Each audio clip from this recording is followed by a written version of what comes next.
Hello everyone, I'm Maya and we're here on the mighty Hudson River today to have you all join us in the Storytime. We're going to be reading an amazing book called River by Elisha Cooper. And today we're reading this book about canoeing on the river from a canoe in the river. Morning, a mountain lake, a traveler, a canoe. As she paddles out into the blustery middle of the lake, she turns for a last wave to shore behind her. Her journey begins. She is alone.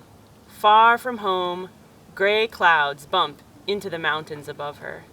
A hard wind blows down through the treetops. 300 miles stretch in front of her. Faraway destination, a wild plan. And the question is, can she do this? She takes a deep breath and pulls her paddle through the cold water. The canoe cuts across the lake to the headwaters of the river. She enters the river.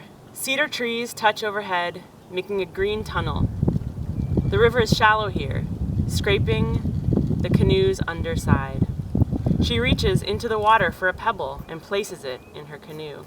Also in her canoe, a tent, sleeping bag, guidebook, map, life jacket, first aid kit, waterproof duffel with food, clothes, water bottles, coffee pot, stove, lamp, book, pencils, and a sketchbook. Sometimes the river is so shallow she has to get out and walk, pulling the canoe with a rope like she's leading a horse. Then the water deepens past mossy brown rocks. As she approaches one rock, the rock rises out of the river, water rippling off its back. A moose. The moose watches her. She watches the moose. The forest is silent but for the thump of her heart and the flit-flit of the moose's ears. She floats past, keeps paddling. Around the next bend, she hears thunder. The thunder grows louder and the river rushes into a gorge. Stone shelves squeezing the river tight, pushing the canoe faster and faster until the thunder is atop of them. Rapids. She braces her knees against the canoe's ribs, cinches her life jacket. The river turns white and roars, drops, jumps, leaps from pool to pool, bashes the canoe against the underwater boulders. She digs her paddle into the spray. Her hat flies off, gone. Her stomach flips, and for a moment she fears the rapids will flip them over, but the canoe rights itself, and the river splits them out, down into the next rapids below. Thunder fades with a sigh. She comes to shore. After checking to make sure the canoe is okay, she changes into long underwear and warm socks, hangs her bedraggled clothes to dry, sets up her tent, heats a bowl of soup, and eats peanut butter straight from the jar, using a chocolate bar as a spoon. Hands blistered, body sore. She writes in her sketchbook by the glow of the lamp. Above her, stars come out in the blue-black sky. The moon climbs up among the stars. She is alone, but not. The river stays beside her, mumbling to her and to itself all through the night. Dawn comes early, cold and sharp. She brews coffee and then breaks camp and heads downriver, sliding under an iron bridge. Rusted pickup trucks rattle above her. A driver waves. She waves back. The river winds through the forest. New life appears around each bend. Otters, ducks, dragonflies, a kingfisher. As she sketches, she wonders what word would best describe each animal. Eager otter? She sees a blackberry bush, so she comes to shore and is picking berries when she hears a rustle. A bear cub. She stops, backs away, real slow, and floats off in the canoe. When she camps, she plucks a flower and presses it between the pages of her sketchbook. She eats cheese and crackers. A full day, she thinks. In the morning, she paddles until she comes to a stone bridge. and a sign, danger. A dam! The river stops. She must portage around the dam. She takes 2 trips, first with her gear, then with her canoe. She staggers, the canoe balancing on her shoulders, down the steep gravel path next to the dam. She trips and drops the canoe. Grimacing, she checks the canoe, her bloodied knee, and then loads up and keeps paddling. Creeks feed the river, and the river widens. Cows graze in pastures at the riverside, raising their heads to watch her go. She moos at the cows, and one moves back. The land hums with tractors, the air smells of cut hay. Black flies circle her head and bite her ankles. In the evening, she swims in the river and washes the day away, treats her bruised knee, and falls asleep. The next morning, she paddles downriver until she is stopped again. A waterfall. There's no way over the waterfall, but there is a way around it. A lock. Locks descend the river here like a staircase, allowing boats to navigate up or down the river. Fishing boats and workboats wait to enter the lock. She paddles into line. The brawny man operating the lock bellows, "Hello!" The operator turns a lever in his control shanty. The top gate of the lock groans open. She glides into the chamber. The operator turns another level. Water drains out of the chamber. As the water level lowers, she holds a rope to steady the canoe. Then the far gate opens. The operator bellows, "Goodbye!" And she is loose, downriver, onward. The sun hammers down, and she paddles the flattened river. Sweat beads on the back of her neck.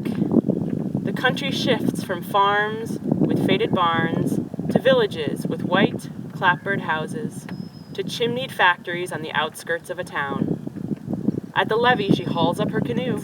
2 boys with fishing rods watch from above. "Where are you going?" asks the older boy. The younger boy stares, wide-eyed, when she tells them. It feels funny to talk. She asks them to look after her canoe while she walks the streets of the old town. It feels funny to walk. At the grocery store, she buys snacks, supplies, postcards, a hat. At the levee, she gives the boys a snack. The boys wish her luck.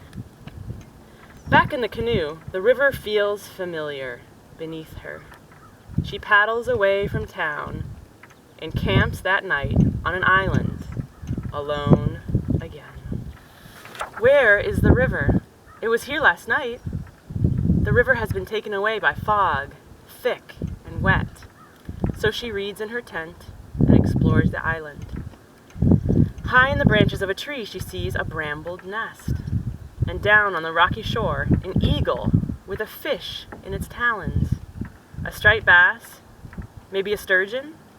She opens her guidebook and then her sketchbook. All is quiet, but for the shh, shh, shh of a pencil on paper.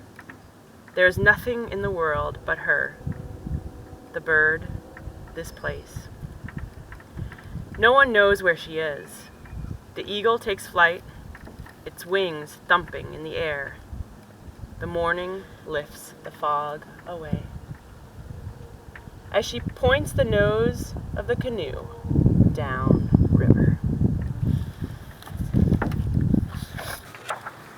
Clouds roll over mountains, and the river runs through the mountains, between earth and sun. The river is broad here. She hugs the shore. The land passes by mile after mile as she guides the canoe south, past apple orchards, hilltop houses, and industrial plants. She paddles the days and camps the evenings. Her blisters have hardened into calluses. Her sunburn turned dark. Pencils whittled down, sketchbook filling up. The days blend together. Paddling, sketching, eating, camping, paddling again. At night, when she sleeps, she dreams that she is paddling under a big, cloud sky. The river snakes through craggy hills. Rock faces loom above her and plunge down deep into the water. She paddles with eyes narrowed on the lookout, under a shadowy bridge around a bell-ringing buoy, next to railway tracks and a clattering freight train. When the current is too swift or the wind too strong, she comes to shore and waits, writes postcards, checks her map. Once the conditions turn, she keeps going, and is paddling around a stony promontory when she sees a rumbling coming from the other side.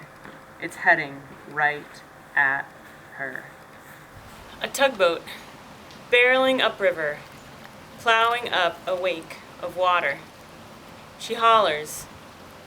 Nobody aboard sees her, but she acts fast, turning the canoe's bow into the wake even as the water crashes over the gunwale. That was close, she thinks.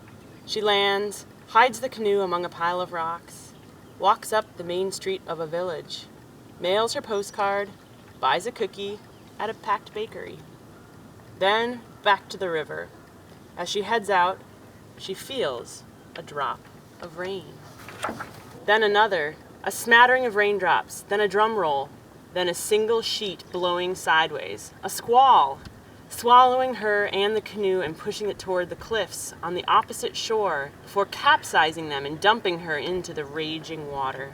She holds tight to the overturned canoe and, teeth clenching, legs kicking, drags it to the rocky beach. Shivering, she takes stock. Tent, gone. Clothes, soaked. Sketchbook, safe. She huddles under the roof of trees as lightning dances above her. Night falls, she sleeps a little. No one knows where she is. Dawn comes at last. She stretches at the water's edge, finds a piece of driftwood shaped like a fish. As she paddles downriver, her body warms. Then she rounds a bluff, and there's a steel suspension bridge with arching cables. On the other side of this bridge, the city.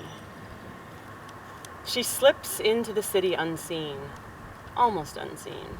A lone gull hovers above the bow of the canoe, riding the wind and watching her over its shoulders before catching a gust and rising up, up, up into the air, higher and higher, until the canoe is a dark dot on the gray river, one moving part in the wide world below. Glass mountains of skyscrapers, brick forests of buildings, gorges of streets leading down to the river, the crisscrossing of the river, boats, scudding ferries, tacking sailboats, dueling jet skis, speeding police boats, fireboats, tour boats, tugboats, shoving barges. She paddles the length of the city and listens. Growl of traffic, blare of horns, rattle of subway cars over a bridge. A chorus. The sounds bouncing off the buildings and over the ship masts and down to her. The city, old and new. She feels like an explorer, but there is someone here she knows, someone she needs to see. She paddles through the harbor to a boatyard. Black-hulled boats and brick warehouses crowd the wharves. The air smells of diesel, fuel, and dirt. Standing in front of one warehouse, beaming out at her, is a bearded man in overalls, the builder of her canoe. "How did she do?" he calls down, nodding at his handiwork. They haul the canoe to the wharf and run their hands down its sides. They share a coffee. The builder gives her a small, wrapped package. She launches the canoe one more time, past cranes lifting and lowering freight, out across the harbor. Through the harbor and under the last bridge. The river stretches behind her. In front, the ocean. A hard wind blows and white clouds race overhead. The ocean is big and wild, but she is strong. She knows what she's doing. She reads the weather and keeps the canoe steady. Over the water, she makes her way. As she nears the end of her journey, she looks to the horizon and imagines the rest of the world. and a part of her wants to keep going. Another adventure, another day. But closer in, she sees the lighthouse, and she knows it's time for her to be home. A seal pops its head out of the water and watches her go. Whales must be around here too. And there is the lighthouse, rising and falling in the evening light, growing larger by the minute. As she paddles, her mind plays forward. She can't wait to be with them again, can't wait to tell them about the moose and the eagles and the rapids and the storms, and then to turn her sketches into paintings, her words into a story. Now she sees them, her family, her children waving, her dog racing down the sand. So she paddles harder, as hard as she can, and brings the canoe to shore. The end. Thank you all for joining us today out on the Hudson River in this little canoe as we made our way down the whole river with this wonderful book by Elisha Cooper.